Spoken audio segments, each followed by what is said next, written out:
O homem nasce e depois do segundo ano de vida, terceiro ano de vida, ele começa uma jornada que será até o fim de sua vida, uma jornada que, definido o seu caráter, o caráter de uma pessoa obediente, de uma pessoa sensata, ou o caráter de uma pessoa insolente, obstinada, vai definir a história e o futuro dele.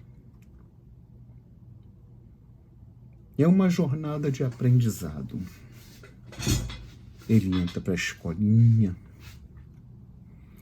ali nos seus primeiros meses dessa sua convivência na escola, ele começa a aprender a se relacionar com outras criancinhas da sua idade e com um adulto, que não é papai nem mamãe, é um adulto estranho.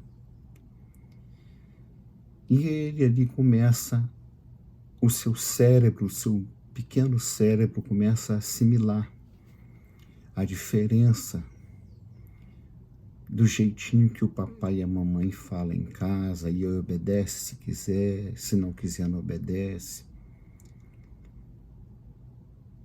com a maneira como ele tem que tratar com aquele adulto estranho, que via de regra vai falar e ele tem que obedecer.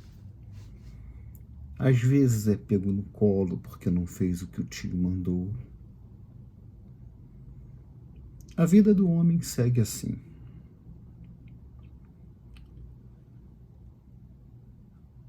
O aspecto mais importante, se não for um dos importantes, o mais importante, é como ele vai se comportar com relação à obediência. Eu quero falar hoje sobre obediência. A palavra do Eterno, as Escrituras Sagradas, essa que contra a qual tem sido feito um esforço ao longo dos milhões de anos, dos milhares de anos, para ser tirada do homem, para ser afastada do homem, tirada dos olhos do homem. E nunca, mais e nunca, se obteve tamanho sucesso como se está tendo hoje. Porque antes o diabo vinha com as suas próprias vestes, ele trazia suas vestes da cultura em que ele estivesse trabalhando. Hoje não. Hoje ele é como um de nós. Ele é invisível, não porque não se possa enxergá-lo. Ele é invisível porque ele está na vida, no corpo, daquela pessoa que se veste como a gente, que congrega conosco, que fala a mesma língua, usa as mesmas expressões que nós usamos. Quando ele sobe ao patamar de líder, de instrutor, de ensinador, ele está ali em uma posição privilegiada. E aí o aprendizado que deve ser sempre uma bênção, se torna a nossa destruição. A nossa destruição. No primeiro livro dos Reis, no capítulo 11, temos ali o quadro da morte de Salomão. Salomão teve muitos filhos, e alguns filhos, claro, com a vida que aquele rei teve, mulheres de todos os cantos da terra, mulheres de todas as religiões e cultura, e ele, para satisfazer algumas, erigiu altares demoníacos em Israel. Claro, não poderia ter uma família com o mesmo espírito, uma família coesa. Ele morre, deixa um filho chamado Roboão, que vai causar o grande primeiro desastre, que vai levar o povo de Israel a sofrer a sua grande cisão. Mais adiante, nós temos aí já o começo dos profetas que começam a profetizar. E no capítulo 13, nós temos a história de um profeta que profetiza contra o altar. E isso é muito sério. Porque, como nós temos falado aqui nas outras pregações, falando sobre a propiciação, a importância da arca, mas mais importante do que a arca era o plano, o plano que havia sobre a arca.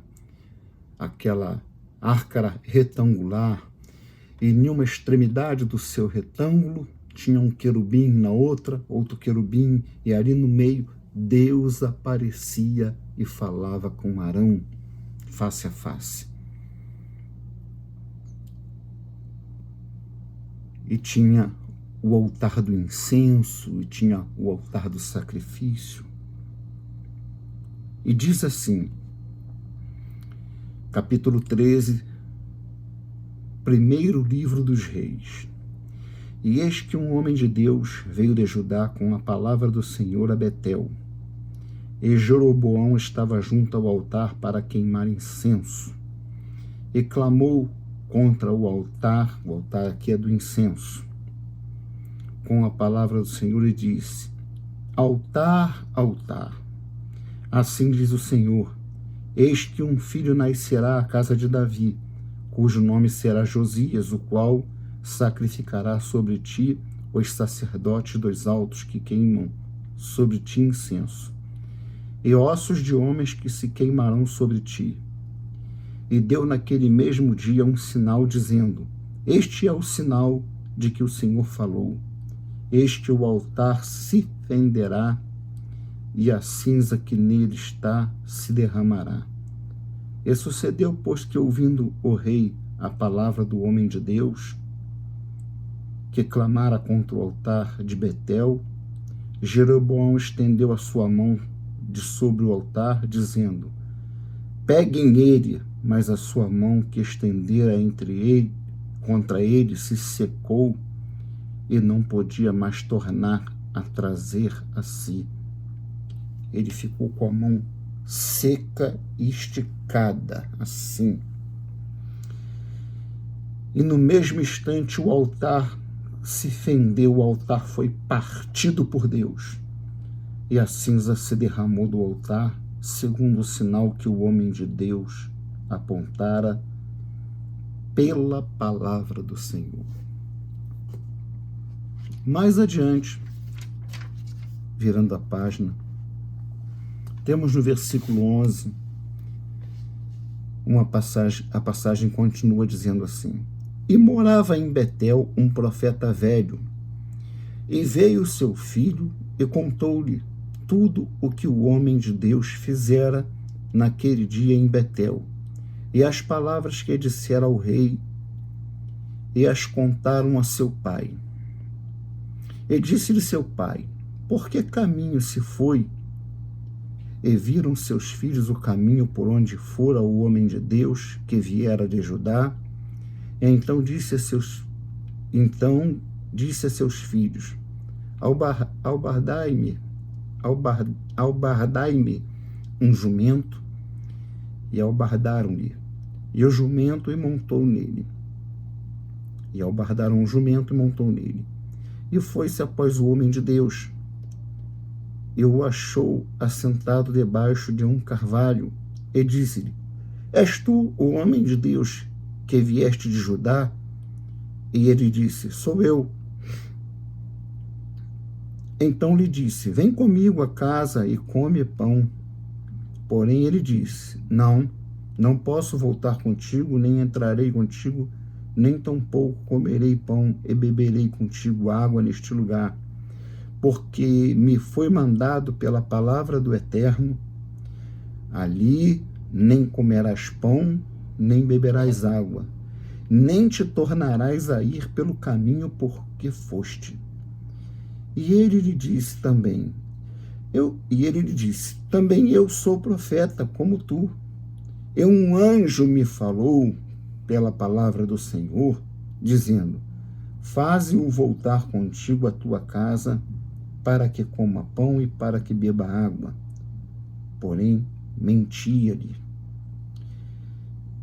E então o profeta jovem tornou com ele, entrou em sua casa e comeu pão em sua casa e bebeu água.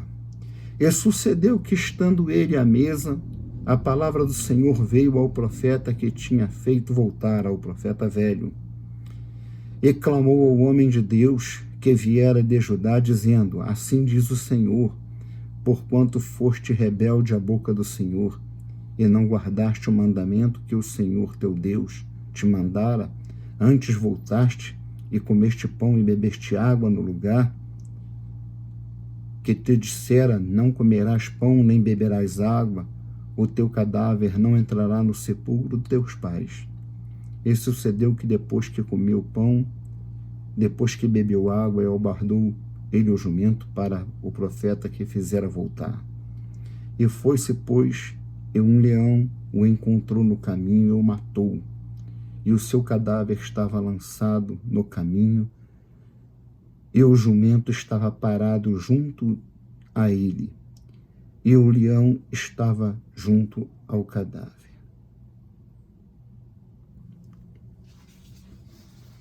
Nós temos aqui um exemplo clássico de um homem de Deus, um legítimo homem de Deus, que não tem nada contra o que se dizer, não tem nada que se dizer contra ele.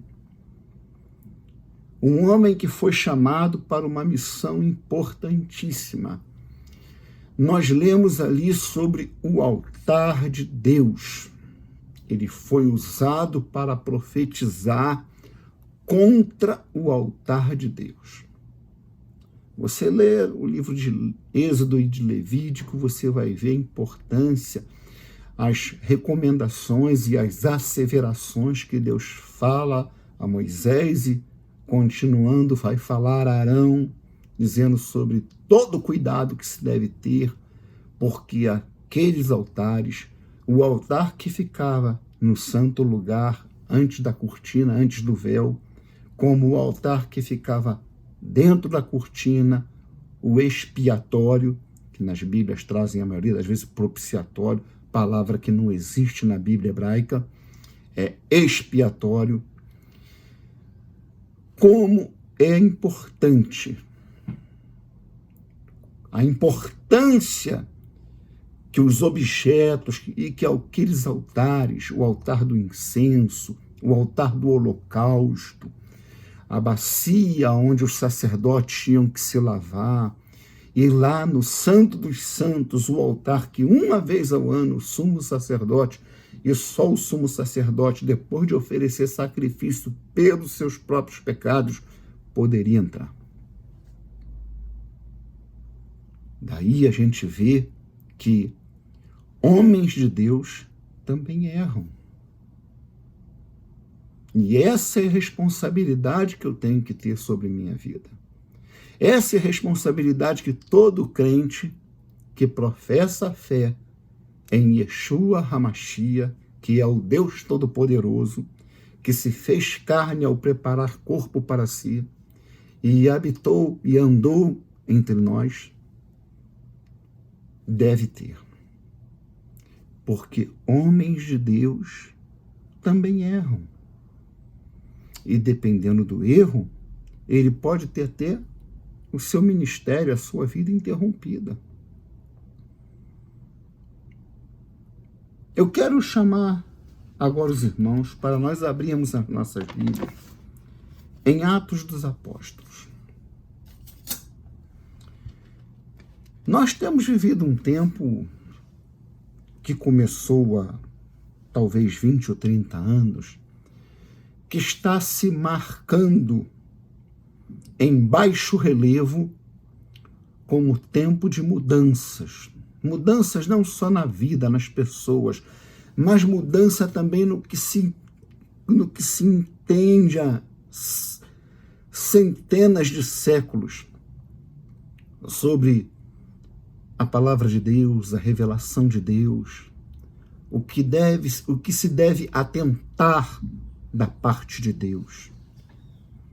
E aí nós temos historicamente a questão dos credos apostólicos, do ensinamento da infalibilidade bíblica, seja lá o que isso signifique, porque falar de infalibilidade de Deus é uma coisa. O autor aos Hebreus disse que para que depois que Deus fez a promessa, para que ficasse claro que essa promessa era irremovível, como não tinha alguém maior do que ele por quem jurar, ele jurou por si mesmo, para que por duas coisas seja impossível que Deus minta. As duas coisas são a promessa, a palavra, e em cima dessa palavra, o juramento de Deus. Jurou o Senhor por si mesmo. Então, a única coisa infalível aqui é Deus. A palavra, como eu expliquei em alguns vídeos, a gente cria algumas ideias, algumas metáforas, e sabemos que uma das razões, são muitas, seria impossível e talvez de difícil discernimento explicar por que o Eterno envia o seu Espírito.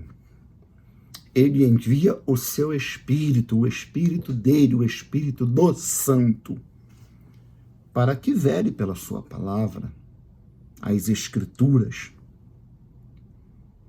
porque tem a palavra que é ele é a palavra. Ele é a palavra, como nós falamos no vídeo anterior. O apóstolo Paulo foi e é um homem importante. Foi pela sua história humana, né? E é porque ele está vivo, está na glória aguardando a gente, se reunindo com aqueles que estão partindo. Mas o apóstolo Paulo era homem, né? E era um homem que, por suas características, personalidade, temperamento e intrepidez, ele é a pessoa certa para o que ele foi escolhido e chamado para fazer. Mas é claro, desde o encontro dele a caminho de Damasco, passaram-se uma década e meia, quando agora ele com Lucas vai começar, né, a fazer o trabalho que mais tarde Lucas vai deixar registrado. É uma jornada, é um caminho de aprendizado. E Paulo cometeu erros. E nós vamos estar lendo alguns trechos aqui de Atos dos Apóstolos, não para denegrir a imagem daquele que é, para mim, o homem da Bíblia que depois de Yeshua, em quem eu mais me espelho, na minha humilde opinião, é o maior homem de todas as Escrituras. Para mim, ele está dentro do seu campo, da sua esfera ministerial, acima de qualquer outro homem. Não há ninguém semelhante a Paulo. Não há ninguém. O apóstolo Paulo, em Atos dos Apóstolos, ele, trabalhando ali, saiu com João e Barnabé, teve um momento que João discordou de Paulo enfim, seguiu para um caminho, Paulo e Silas por outro, depois se encontraram de novo com João, e Silas quis que João acompanhasse, Paulo não gostou muito, porque ele tinha saído, ele tinha discordado, né? Não é sobre isso que nós queremos falar. Queremos falar sobre alguns aspectos que são marcados no ministério de Paulo, que serve para nos ensinar uma coisa. A nossa vida tem que ser pautada por uma obediência, não apenas de ler Bíblia, mas também de estar em comunhão com Deus e ouvindo atentamente e percebendo os sinais que Deus nos envia para nos mostrar por onde nós devemos ir, como nós devemos nos conduzir. Em Atos capítulo 16, diz assim, deixa eu me situar aqui. E chegou a Derbe e Listra, e eis que estava ali um certo discípulo por nome Timóteo, filho de uma judia, que era crente, mas de pai grego, do qual dava bom testemunho os irmãos que estavam em Listra e Icônio. Paulo quis que esse fosse com ele, e tomando-o, circuncidou por causa dos judeus que estavam naqueles lugares, porque todos sabiam que seu pai era grego. E quando iam passando pela cidade, lhes entregavam para serem observados os decretos que havia sido estabelecido pelos apóstolos e anciãos em Jerusalém. De sorte que a igreja era confirmada na fé e cada dia crescia em número.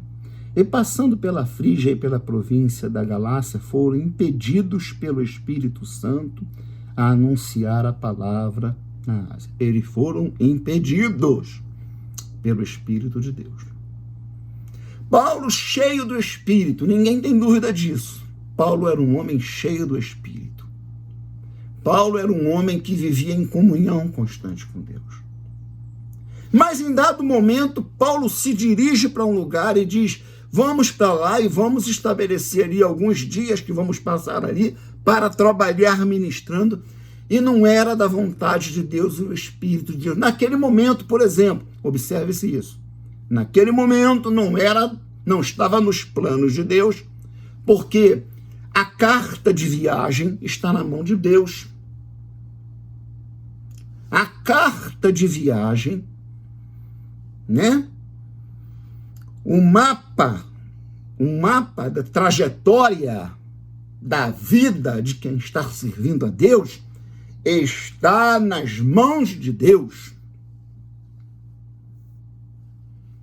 E passando pela Frígia, verso 6, e pela província da Galácia, foram impedidos pelo Espírito Santo de anunciar a palavra ali na Ásia. E nós sabemos, nós temos uma importantíssima epístola no Novo Testamento chamada aos Gálatas. Então significa que Paulo esteve lá. Mas não era esse o momento. Porque os planos de Deus não é apenas ir e fazer, mas também o dia e a hora em que se deve fazer. Esse é um aspecto que eu quero chamar a atenção. Nós vamos pegar um texto abrangente, então não vamos estar lendo. Nós vamos estar lendo passagens pontuais para falar a respeito da questão da obediência. Porque dentro de muitas mensagens que eu tenho falado aqui, e eu cito nomes de denominações, eu faço críticas, porque é meu papel, eu estou aqui para isso. É por isso que eu não fundei igreja, é por isso que eu não fiz púlpito, é por isso que eu não me cadastrei como ministro em convenção A, B, C ou D. É por isso que eu não tenho que dar satisfações éticas a pastor A, B, C ou D. Eu falo por mim mesmo, eu assumo a responsabilidade perante Deus e perante a sociedade do que falo.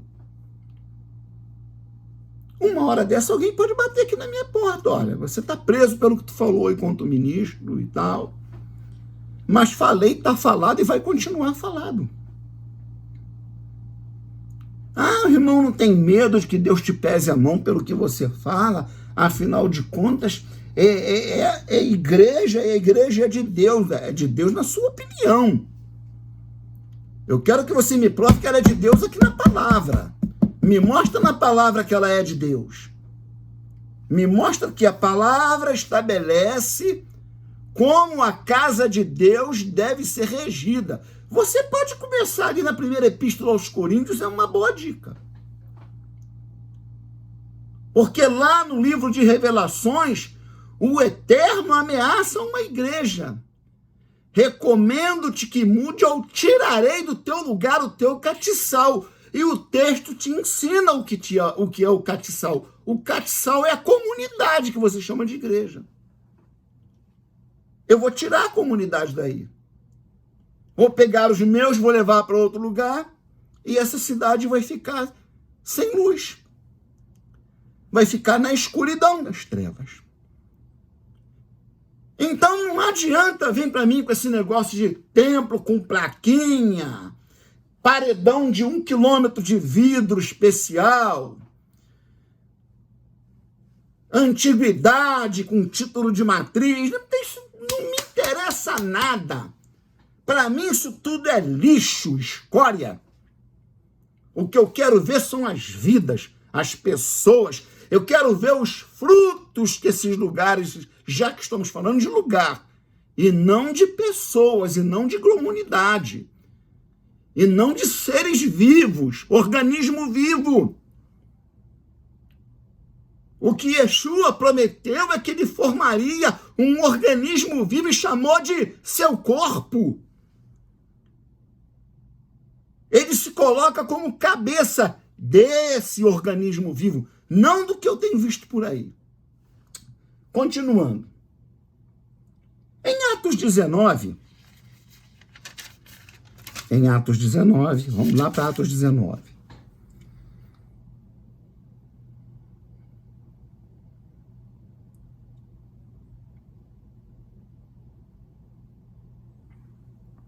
Nós temos um outro detalhe interessante. Verso 9 a 11.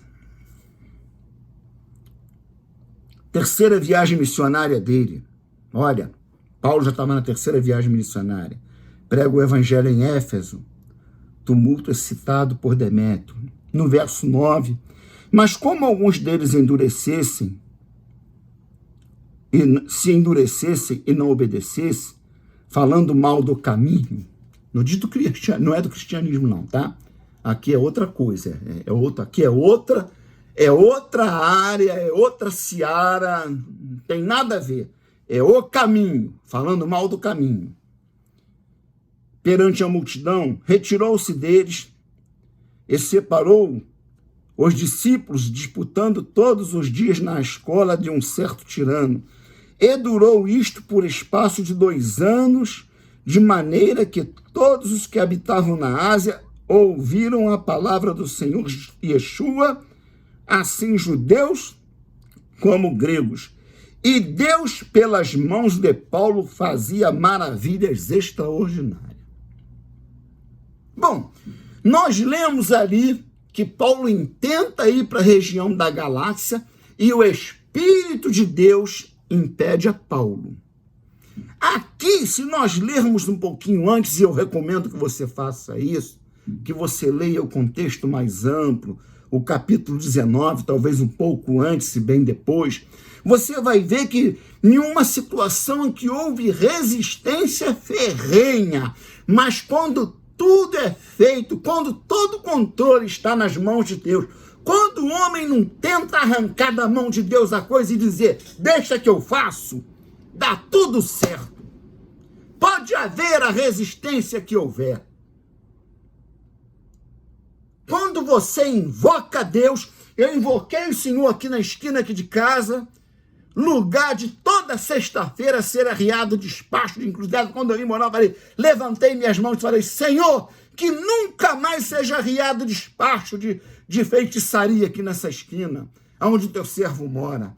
E levantei as minhas 2 mãos e fui dando ordem a todas as entidades que eu conheço do candomblé, principalmente do candomblé e da Baixa Umbanda, e falei: aqui vocês estão proibidos de receber oferenda. Nunca mais.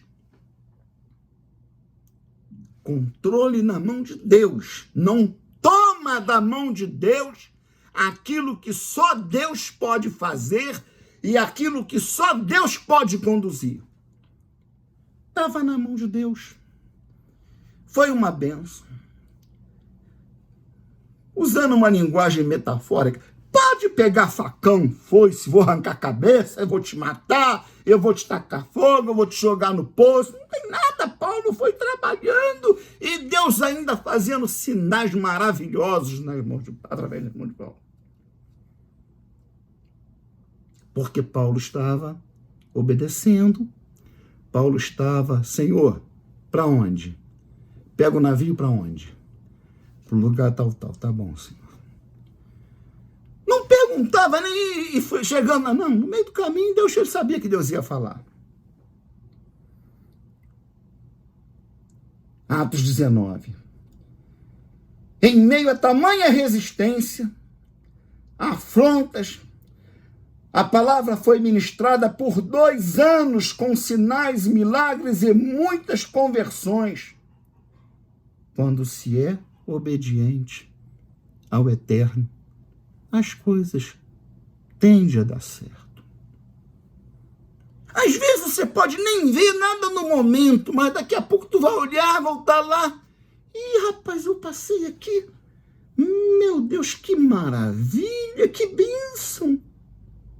Quem que você... irmão, um tempo atrás passou um homem, eu ouvi dizer que passou um homem e pregou aí, foi uma bênção, uma palavra maravilhosa. A partir daí os irmãos se reuniram, começaram a trabalhar e agora... Porque é Deus, a glória tem que ser para Deus. A glória não tem que ser para Paulo, não tem que ser para José, não tem que ser para João, não tem que ser para Ananias, a glória tem que ser para o Eterno. No capítulo 20, a partir do verso 22,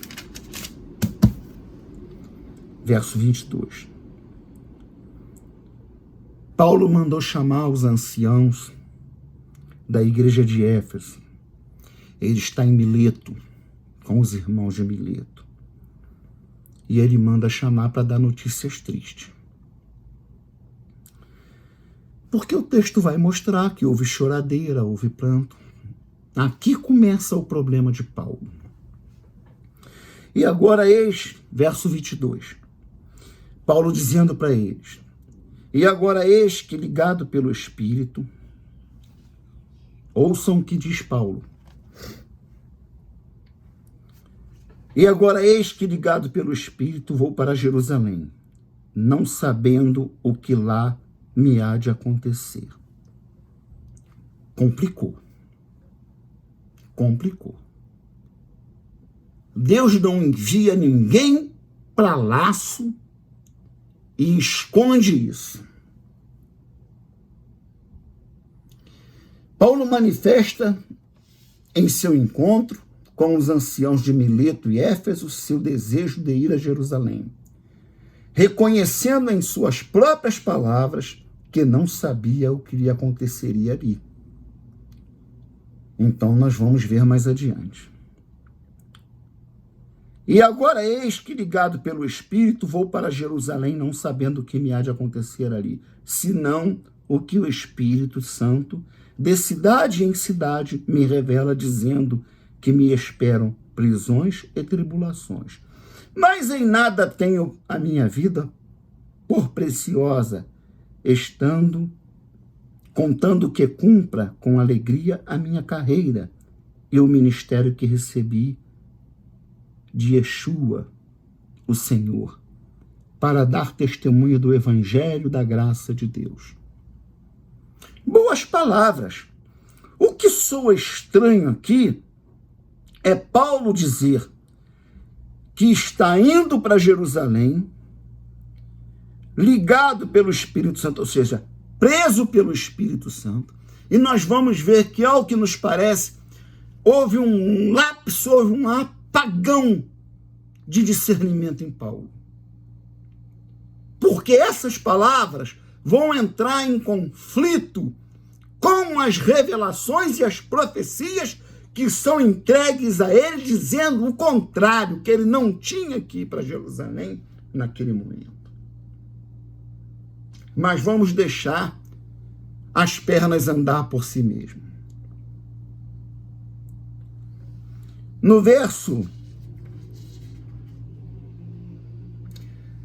Em Atos 16, 6 e 7,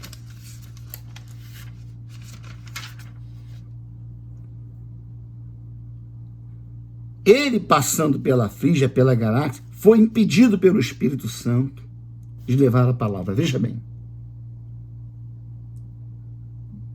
Aqui é um sinal de que Paulo deveria ter seus sentidos despertados para afinar bem a sua sintonia com o Eterno. Ele tinha que ter feito isso.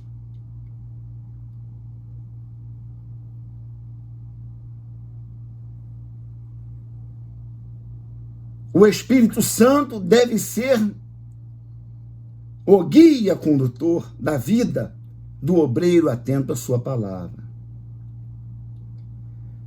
Em 19, do 1 ao 12, nós temos aqui claramente o trabalho que diz: e sucedeu que quando Apolo estava em Corinto, Paulo, passando por todas as regiões superiores, chegou a Éfeso, e achando ali alguns discípulos, disse-lhes: recebeste vós o Espírito Santo? Eles falaram: nós nem sabíamos que haja Espírito Santo. E Paulo então ministrou a ele o Evangelho segundo Yeshua, que o batismo dele era batismo de João Batista, e eles foram batizados em Yeshua. E impondo-lhes Paulo as mãos, veio sobre eles o Espírito Santo, e falaram línguas e profetizavam. E o poder de Deus foi tão grande sobre a vida de Paulo ali, que até as roupas que se encostavam no corpo de Paulo, colocadas sobre pessoas doentes e endemoniadas, as enfermidades saíam e os demônios eram expulsos. Então, nós podemos ver que acontece esse apagão, esse lapso na sintonia de Paulo com o Eterno, em que ele inculcou na sua cabeça de ir a Jerusalém em um momento em que ele não deveria ir a Jerusalém. Em Atos capítulo 21,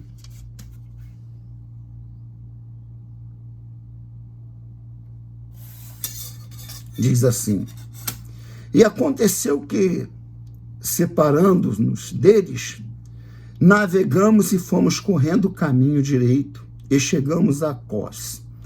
E no dia seguinte a Rhodes, de onde passamos a Pátara. E achando um navio que ia para a Fenícia, embarcamos nele e partimos. E indo já à vista de Chipre, deixando-a à esquerda, navegamos para a Síria e chegamos a Tiro, porque o navio havia de ser descarregado ali. E achando discípulos, ficamos ali 7 dias, os quais, pelo Espírito, diziam a Paulo que não subisse a Jerusalém. Vamos prestar atenção aqui de novo. E achando ali discípulos, ficamos ali 7 dias, os quais e achando discípulos, ficamos ali 7 dias, os quais, os discípulos, pelo Espírito de Deus, diziam a Paulo que não subissem a Jerusalém. Ou seja, Deus falou a Paulo: não vá para Jerusalém agora. Não vá para Jerusalém agora.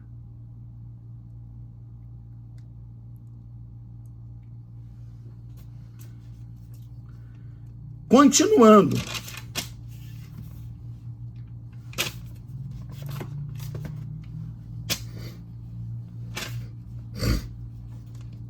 Paulo recebe a mensagem desses discípulos, homens de Deus, pois profetizaram pelo Espírito de Deus. E veja, não foi uma pessoa que falou com Paulo. Está no plural, achando ali discípulos, uma comunidade, aquilo que nós chamamos de igreja, um grupo estava ali. Um grupo de servos de Deus que serviam a Deus, e no meio deles haviam pessoas com dom de profecia e tiveram uma revelação importante para a vida de Paulo naquele momento. Apóstolo, o Senhor está nos dizendo que você não deve ir para Jerusalém agora. Mas Paulo disse, não, eu vou para Jerusalém. Eu estou decidido a ir para Jerusalém agora e vou para Jerusalém agora. Verso 8 de Atos 21. E no dia seguinte, partindo dali, Paulo e nós com ele, e nós que com ele estávamos, chegamos a Cesareia e entramos em casa de Filipe, o evangelista, que era um dos 7, ele era um diácono, aquele diácono que foi consagrado lá em Atos, se eu não me engano, em Atos 8. Prócoro, Filipe, Estevão, que foi morto, o evangelista, que era um dos 7, ficamos com ele. E tinha este 4 filhas virgens, que eram profetas. A igreja apostólica teve profetas à semelhança do Antigo Testamento. Depois do período apostólico, vai vir o dom de profecia. Que não se confunda isso.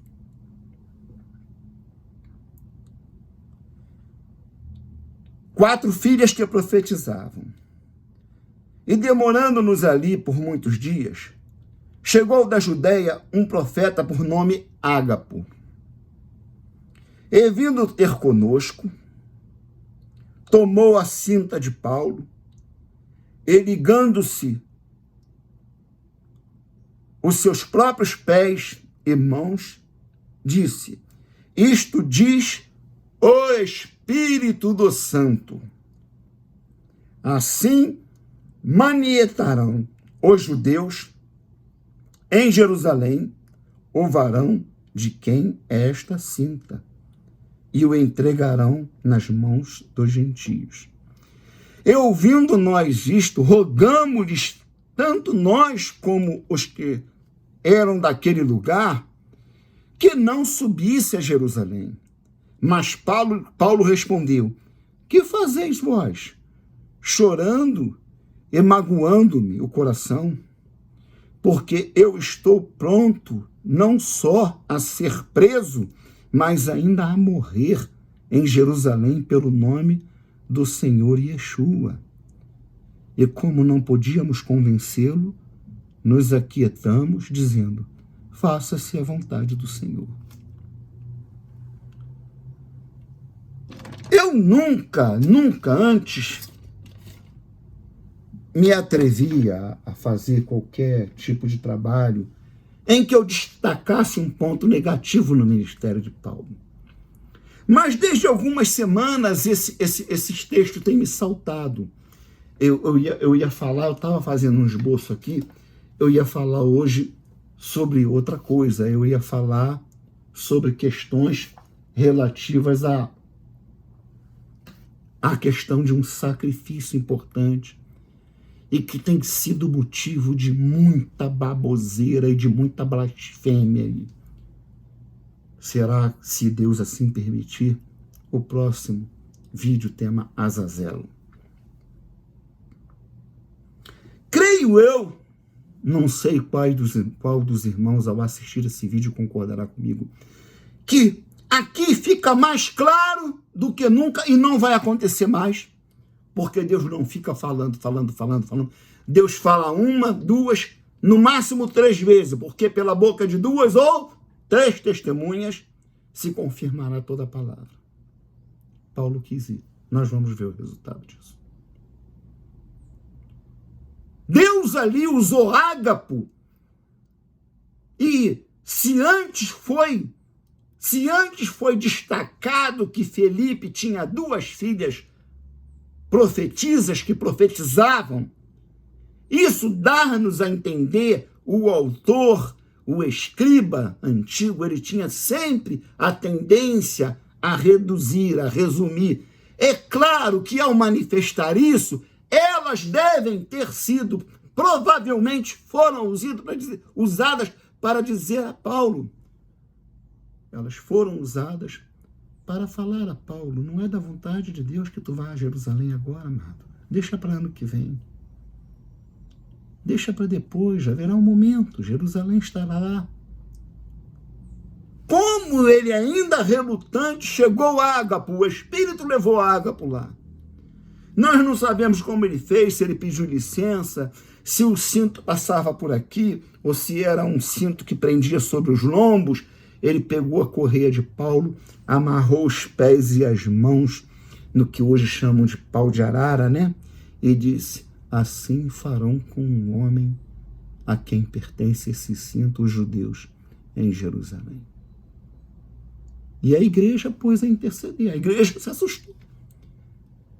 Porque todos sabiam da avidez dos líderes de Jerusalém para arrancar, se possível, a cabeça de Paulo.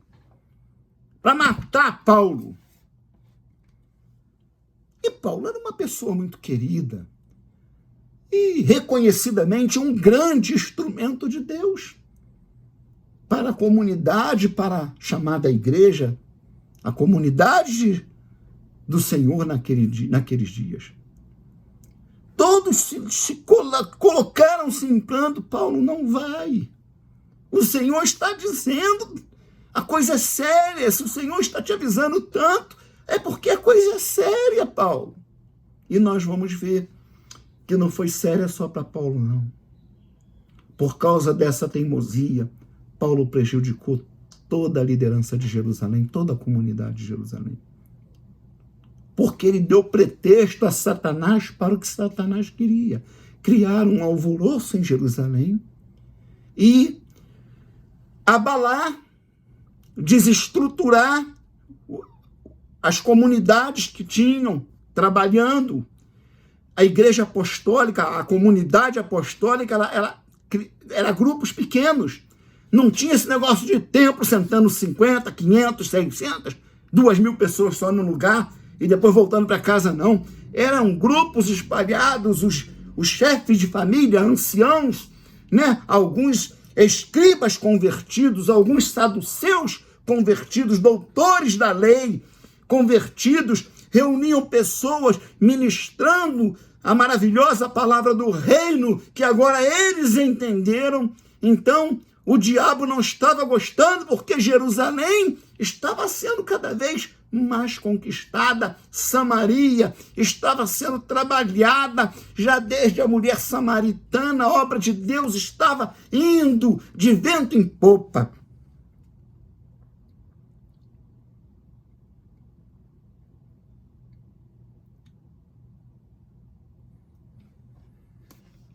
Deixa eu ler o que eu escrevi aqui. Paulo ignorou um profeta da igreja apostólica.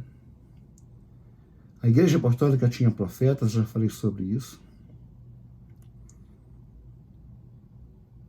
Um homem Ágapo toma o cinto de Paulo, se amarrou de pés e mãos e alertou a Paulo.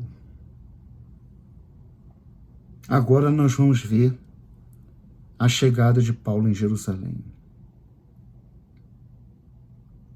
Verso 17, capítulo 21. E logo que chegamos a Jerusalém, os irmãos nos receberam de muito boa vontade. E no dia seguinte, Paulo entrou conosco em casa de Tiago. ele já não devia estar sentindo a coisa muito bem, a sensação no coração. Sabe aquela sensação de que depois que você chega no lugar, eu acho que eu não devia ter vindo. Ele foi procurar alguém influente em Jerusalém. Tiago era muito influente. E todos os anciãos vieram ali, e havendo-o saudado, contou-lhes por miúdo o que pelo seu ministério Deus fizera entre os gentios. Paulo narrando a igreja em Jerusalém. E ouvindo eles, glorificaram ao Senhor e disseram-lhe: bem vês, irmãos, quantos milhares de judeus há que creem, e todos são zeladores da lei. Não falei? E já acerca de ti foram informados de que ensina todos os judeus que estão entre os gentios a apartarem-se de Moisés, dizendo que não devem se circuncidar seus filhos, nem andar segundo a lei, costume da lei. Que faremos, pois? Em todo caso, é necessário que a multidão se ajunte, porque terão ouvido que já és vindo. Aí eles vão aconselhar a Paulo a fazer uma coisa que, salvo engano meu, isso vai até contra os princípios de Paulo. Nós sabemos que Paulo, quando chegou na região de Timóteo, acho que se nós lemos agora, não sei se foi Troas, que ele conheceu Timóteo. Timóteo era de mãe judia, mas de pai grego. Timóteo não era circuncidado, porque quem circuncida é o homem. Mulher não circuncida, quem circuncida é o homem. Ele não era judeu e não circuncidou Timóteo, mas Timóteo era crente em Yeshua, Timóteo era discípulo. Então Paulo, para que Timóteo pudesse ter ampla liberdade de trânsito entre judeus e gentios, ele circuncidou Timóteo. Mas quando se trata de Tito, que não tinha nenhum parentesco com grego, foram no banheiro olhar Tito urinar e viram que Tito não era circuncidado. Paulo falou: não vai circuncidar, não. E ali Paulo foi firme: não vai circuncidar. Vocês não vão impor regras da lei judaica em cima da comunidade do caminho, em cima dos discípulos do reino. Judeus convertidos é uma coisa, vocês podem levá-los à circuncisão, são judeus, mas Tito não é judeu, não vai circuncidar. E tá. E eles pedem a Paulo: tem alguns irmãos aqui que estão com voto a cumprir, e rasparam a cabeça. E aí Paulo cedeu e foi e fez a prática. E fez o ritual de purificação com esses discípulos. E no verso 27 diz assim, verso 27, nós estamos em Atos 21, tá? E quando os 7 dias estavam quase a terminar, os judeus da Ásia, vendo-o no templo, alvoroçaram todo o povo e lançaram mão dele, clamando. Deixa eu ler um pouco antes. 26. Então Paulo, tomando consigo aqueles varões, entrou no dia seguinte no templo, já santificado, com eles, anunciando serem já cumpridos os dias da purificação, e ficou ali até se oferecer por cada um deles a oferta. E quando os 7 dias estavam quase a terminar, os judeus da Ásia, vendo-o no templo, alvoroçaram todo o povo e lançaram mão dele, de Paulo, clamando: varões israelitas, acudi. Este é o homem que por todas as partes ensina a todos contra o povo, contra a lei, e contra este santo lugar. E demais disto, introduziu também no templo os gregos e profanou este santo lugar.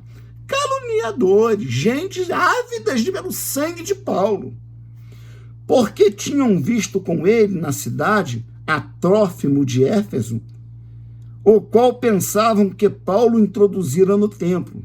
E alvoroçou-se toda a cidade, e houve um grande concurso de povo, e pegando de Paulo, o arrastaram para fora do templo, e logo as portas se fecharam, e procurando eles matá-lo, chegou ao tribuno da corte o aviso de que Jerusalém estava toda em confusão, o qual, tomando logo consigo soldados e centuriões, correu para eles, e quando viram o tribuno e os soldados, cessaram de ferir a Paulo. Então, aproximando-se o tribuno, o prendeu a Paulo, e mandou atar com 2 cadeias. Ele perguntou quem era e o que tinha feito. E a multidão, uns clamavam de uma maneira e outros de outra, mas como nada podia saber ao certo, por causa do alvoroço, mandou conduzi-lo para a fortaleza. E sucedeu que, chegando às escadas, os soldados tiveram que lhe pegar, por causa da violência que a multidão usou contra Paulo, porque a multidão do povo seguia clamando: matem-no, matem-no. E quando iam a introduzir Paulo na fortaleza, disse Paulo ao tribuno: é-me permitido dizer alguma coisa? E ele disse: sabes o grego? Não és tu, porventura, aquele egípcio que antes destes dias fez uma sedição e levou ao deserto 4.000 salteadores? Mas Paulo lhe disse: na verdade que sou homem judeu, cidadão de Tarso, da cidade não pouco célebre da Cilícia. Rogo-te, porém, que me permitas falar ao povo.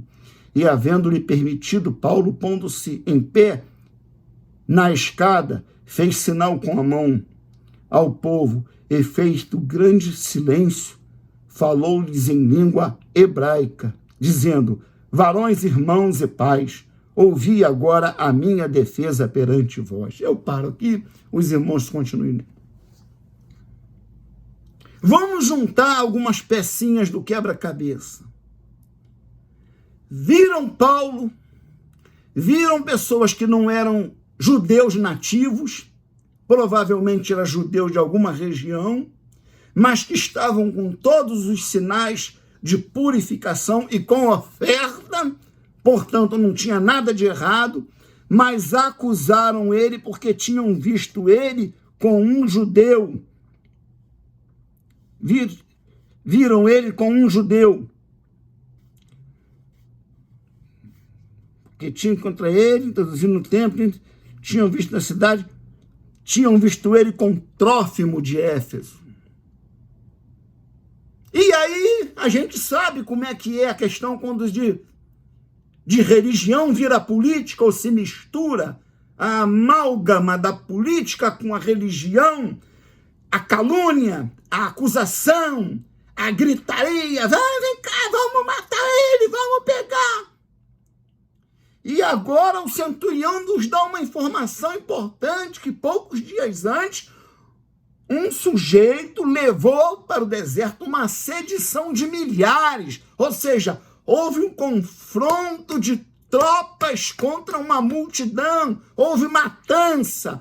Então a situação, agora nós entendemos por que Deus usou os seus profetas para dizer ao apóstolo: não vai agora, não é hora, deixa para depois, a coisa lá não está boa, espera, deixa que a poeira se assente, você vai depois. Mas às vezes, mesmo o mais santo, o mais consagrado dos servos de Deus se deixa levar pelo seu ego,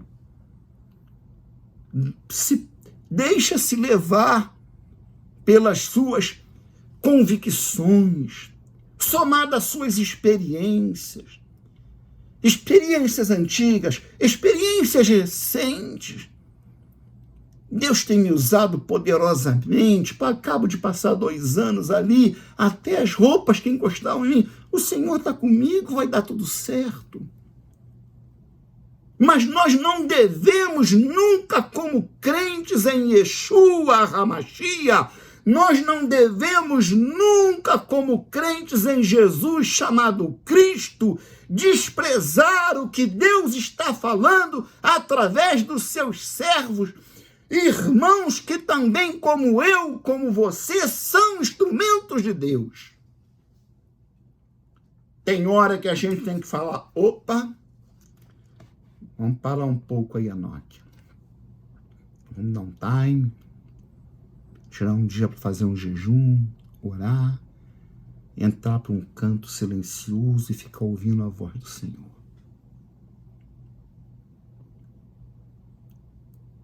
Porque Deus fala. Deus falou, Paulo não vai. Os irmãos falaram, profetas profetizaram. Ágapo, então, foi ao extremo, pegou o cinto, camarada, vão te pegar. Quase mataram um homem de Deus, um instrumento poderoso. E quase que a semelhança do profeta jovem lá de 1 Reis, ele tem o seu ministério interrompido. E interromper o ministério é uma coisa séria, porque ela tem correlação tanto com o que nós temos para cumprir, porque foi dado a nós, e se foi dado a mim, não foi dado a João, nem a Filipe, nem a Antônio, foi dado a Enoque. É importante que seja Enoque que cumpra o que Deus deu para fazer até o fim. E por pouco ele não poderia dizer: combati o bom combate, completei a carreira, guardei a fé. Aleluia.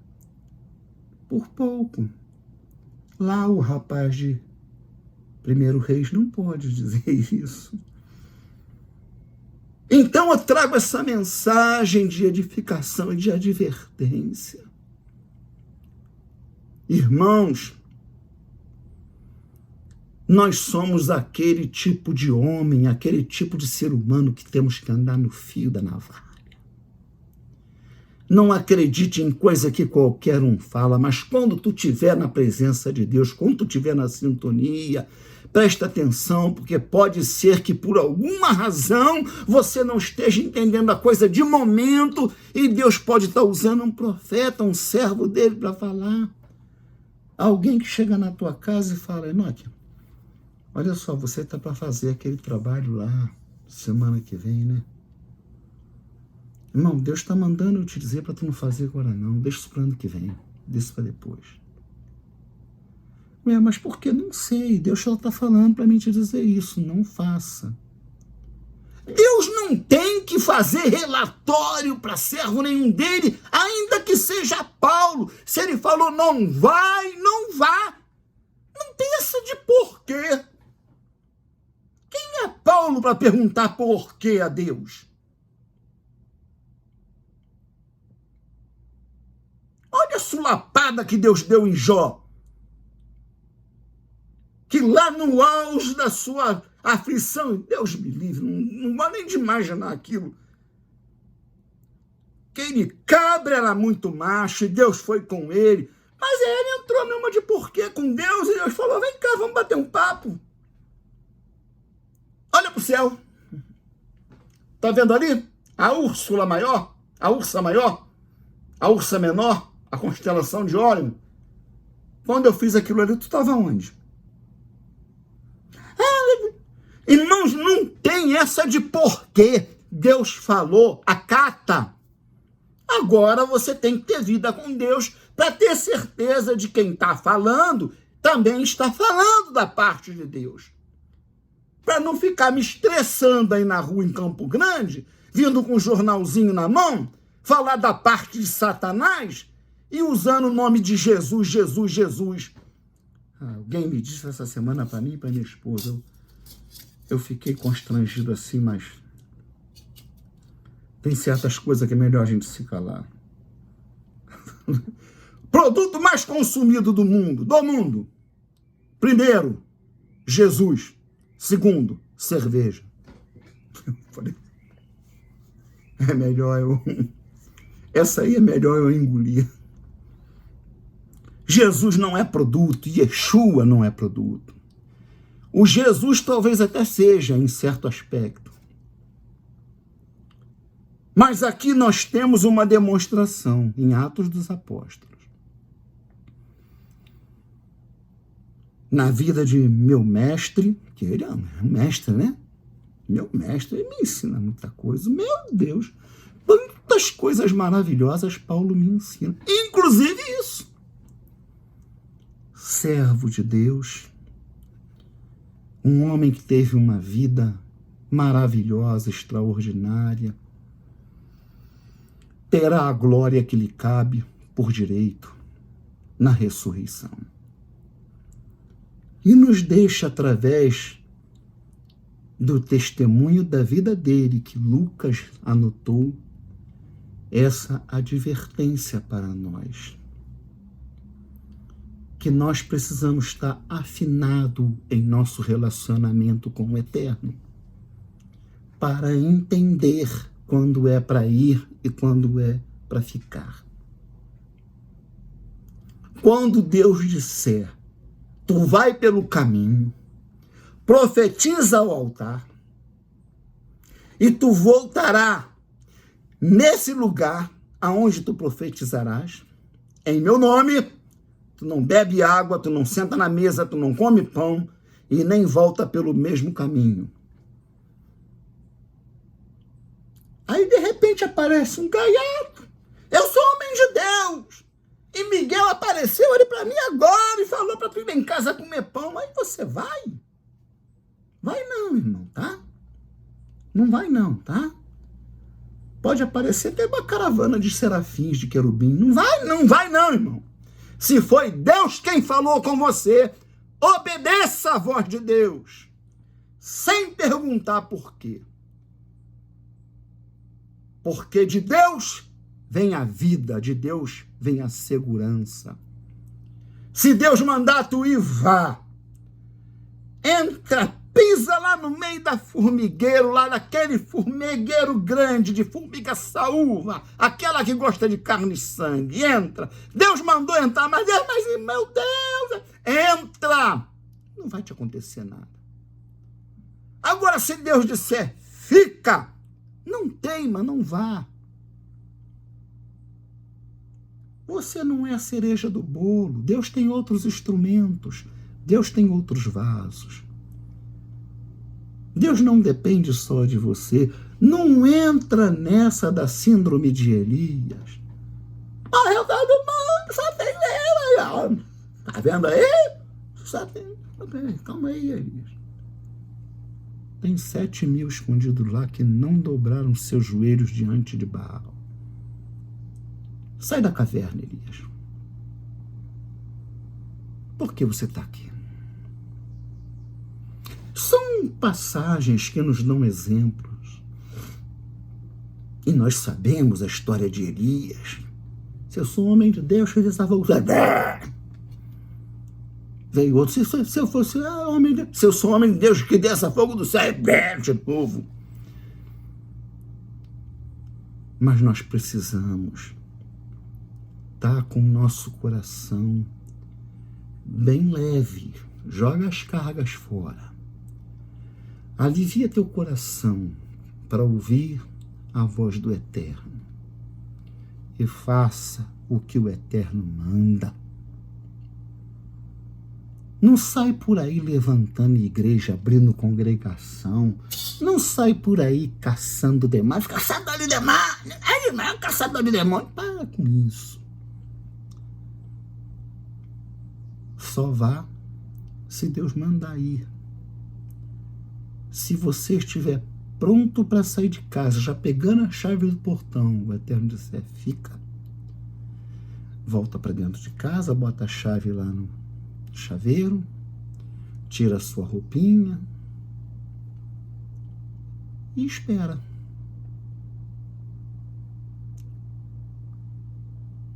Porque a obediência é a coisa mais importante. Eu separei essa passagem aqui. Você já conhece de cor. de sorte que haja em vós o mesmo sentimento que houve em Yeshua HaMashiach, que sendo em forma de Deus não teve por usurpação ser igual a Deus, mas aniquilou-se a si mesmo, tomando a forma de servo, fazendo-se semelhante aos homens, e achado na forma de homem, humilhou-se a si mesmo, sendo obediente. Obedeça, irmão. Paulo causou problemas sérios em Jerusalém. Além de ter apanhado muito, de ter ficado com a cara muito arrebentada, moído, pisaram muito nele. Sabe como fica o abdômen, o tronco de um homem que foi pisoteado por pessoas? Sabe como ficam as pernas, o fêmur, a coxa, o joelho? E ele não foi morto porque Deus teve misericórdia dele, mas ele não precisava ter passado por aquilo. Paulo não precisava ter passado por aquilo. Deus enviou os seus servos, mas em certos momentos a gente às vezes acha que é a cereja do bolo, né? Não, rapaz, meu irmão, sou o cara, rapaz, e eu vou lá agora. Vai não, irmão. Vai não. Não vai na tua força, não. Seja obediente. Porque obedecer é melhor do que sacrificar. Que Deus abençoe este final de domingo, que Deus nos dê a todos uma semana de paz. E orem pela Ucrânia, e orem por Israel. E orem por mim e pela minha esposa, por favor.